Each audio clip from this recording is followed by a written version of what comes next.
নতুন পদ্ধতি তৈরি করেছি, এটা বিজ্ঞানের সাহায্যে। তো সেটা আমরা করে দেখাতে যাচ্ছি।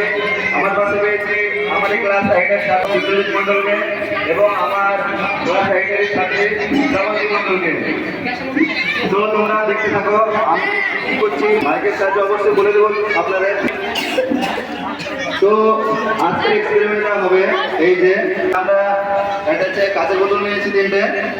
এই কাঁচের বোতলে নিব আমরা জল, তার মধ্যে দেবো কস্টিক সোডা, ঠিক আছে, যেটাকে আমরা কাপড় কাঁচার সোডা বলি। আর তার মধ্যে দেবো অ্যালুমিনিয়াম।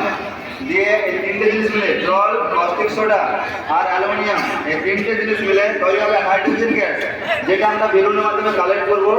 আশা করি আপনারা এসে মনোযোগ দিয়ে দেখবেন এবং উৎসাহ দেবেন আমাকে। ঠিক আছে, আমরা শুরু করছি আমাদের এক্সপেরিমেন্ট। তো আমাদের এই বোতলে আমরা যথেষ্ট পরিমাণে জল ভরে নিচ্ছি, তারপরে আপনাদের কথাগুলো বলছি। সবাই দেখবে, সামনে গিয়ে বস, সামনে বস, সবাই দেখবে।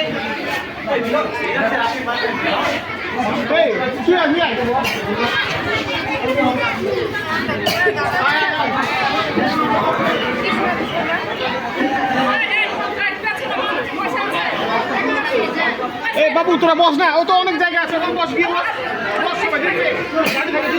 তো আমরা গ্লাসে এখন কাঁচের বোতলে জল ভরে নিয়েছি পরিমাণ মতো। এর মধ্যে আমরা দেবো প্রথমে কস্টিক সোডা, তারপরে দেবো আমরা অ্যালুমিনিয়াম ফয়েল। তৈরি হবে আমাদের হাইড্রোজেন গ্যাস।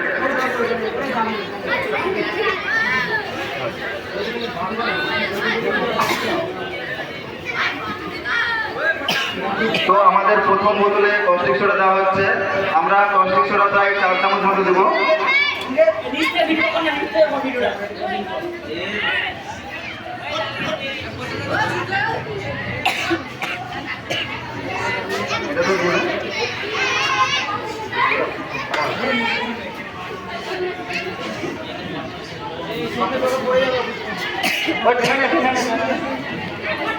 আর এই সমস্ত এক্সপেরিমেন্ট আমাদের হচ্ছে প্রতিকারক অবস্থায় রিক্সাতে করার জন্য, সেই জন্য আমরা যথেষ্ট সুরক্ষার সাথে এই সমস্ত এক্সপেরিমেন্টগুলো করি এবং এখন করছি। তো তোমরা সকলে দূরে থেকে দেখবে, কেউ কাছে আসার চেষ্টা করবে না, কারণ এই সমস্ত জিনিস যদি গায়ে লেগে যায় চামড়া পুড়ে যাওয়ার বা কোনো কিছু ক্ষতি হওয়ার সম্ভাবনা থাকে। তো তোমরা সবাই দূরে থেকে দেখবে।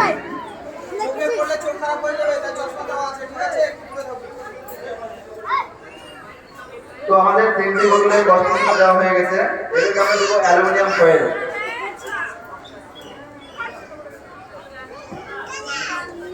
তো আমরা অ্যালুমিনিয়াম ফয়েলকে দেখতে পাচ্ছ তোমরা পুরি করে ছোট ছোট করে নিয়েছি, যাতে আমাদের বোতলে দিতে সুবিধা হয়। তো আমরা 3টে বোতলে পরিমাণ মতো অ্যালুমিনিয়াম ফয়েল দিয়ে দেবো। প্রথমে আমরা দিলাম কস্টিক সোডা, এবারে আমরা দেবো অ্যালুমিনিয়াম ফয়েল।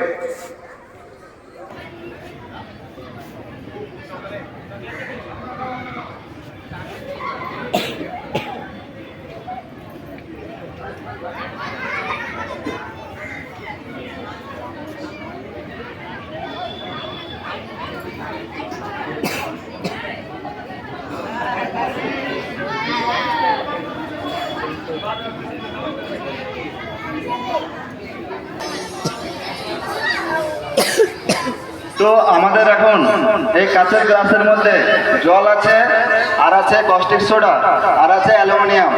এই 3টে জিনিস মিলে তৈরি হবে আমাদের হাইড্রোজেন গ্যাস। এই গ্লাসের মধ্যে বিক্রিয়া শুরু হয়ে গেছে কস্টিক সোডা এবং অ্যালুমিনিয়াম ফয়েলে। তো এর মধ্যে থেকে হাইড্রোজেন গ্যাস নির্গত হতে লেগেছে। তো আমরা এই হাইড্রোজেন গ্যাসকে একটা বেলুনের মাধ্যমে কালেক্ট করবো। তো আমরা 3টে বেলুন নিয়ে এসেছি এবং 3টি কাঁচের বোতলের উপর বেলুনগুলো আটকে দেবো, যাতে আমরা হাইড্রোজেন গ্যাসগুলো কালেক্ট করতে পারি।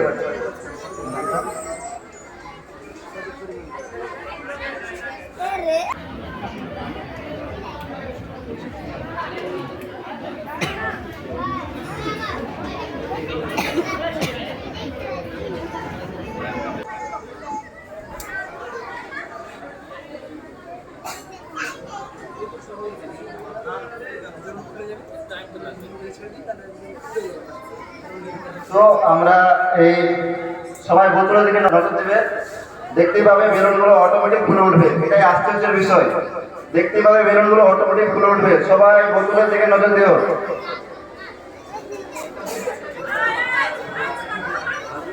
দেখতে পাচ্ছ একে একে সব বেলুনগুলো অটোমেটিক স্যার খুলে যাবে খুলে যাবে এটা খুলে যাবে লেগ নেই স্যার খুলে যাবে আমাদের দুটো balloon automatic hydrogen gas collect হতে লেগেছে আমাদের এটা তো হবে রিঅ্যাকশন নিতে সময় নিচ্ছে তাই তোমরা দেখতে পাচ্ছ একে একে আমাদের বেলুনগুলো খুলতে লেগেছে এর মধ্যে হাইড্রোজেন গ্যাস কালেক্ট হচ্ছে কোন গ্যাস হাইড্রোজেন গ্যাস এটা বাতাসের তুলনায় অনেক হালকা হয় তো আরেকটা কথা এই হাইড্রোজেন গ্যাস আমাদের বেলুনে কালেক্ট হতে প্রায় 8 থেকে 10 মিনিট মতো সময় লেগে যাবে স্যারেরা বলছে যে এটা তৈরি হতে যেহেতু 8-10 মিনিট সময় লাগবে তার মাঝে 2-1টা কবিতা হয়ে যায় তো তোমরা এসে দুটো কবিতা শুনে নাও তারপরে আবার আসছি আমরা এক্সপেরিমেন্টের সাথে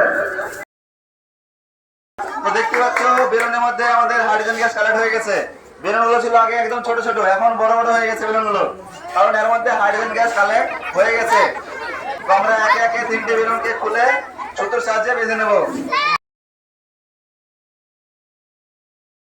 আমি যেটা বললাম যে হাইড্রোজেন গ্যাস হালকা হয় এটার বিশ্বাস কি জানো এই দেখো বিশ্বাস হাইড্রোজেন গ্যাসে হালকা হয় এটার বিশ্বাস এই যে এই দেখো আমরা এই বেলুনটা এখান থেকে ছেড়ে দেবো তাহলে কি হবে এই বেলুনটা অটোমেটিক উপরে উঠে যাবে উঠছে আমরা যখন এই বেলুনটাকে ছেড়ে দেবো এখান থেকে তখন এটা অটোমেটিক উপরে উঠে যাবে কারণ এর মধ্যে আছে হাইড্রোজেন গ্যাস এটা বাতাসের তুলনায় কি হয় হালকা হয় তো আমরা আরো দুটো বেলুনের মধ্যে হাইড্রোজেন গ্যাস কালেক্ট হচ্ছে আমরা এই দুটো বেলুনকে একে একে সুতোর সাহায্যে বেঁধে নেব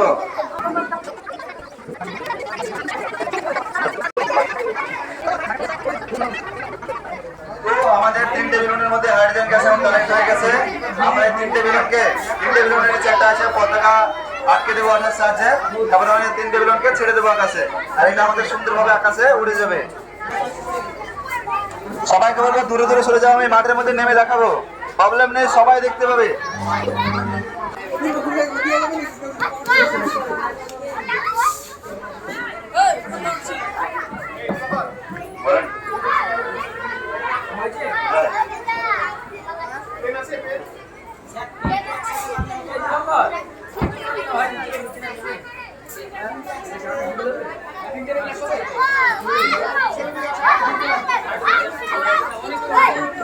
সামনে যারা আছো ওটাকে প্রত্যেকে বসে পড়ো নৃত্য পরিবেশন হবে আর কোনো কবিতা আবৃত্তি হবে না সরাসরি আমাদের নৃত্য পরিবেশন হবে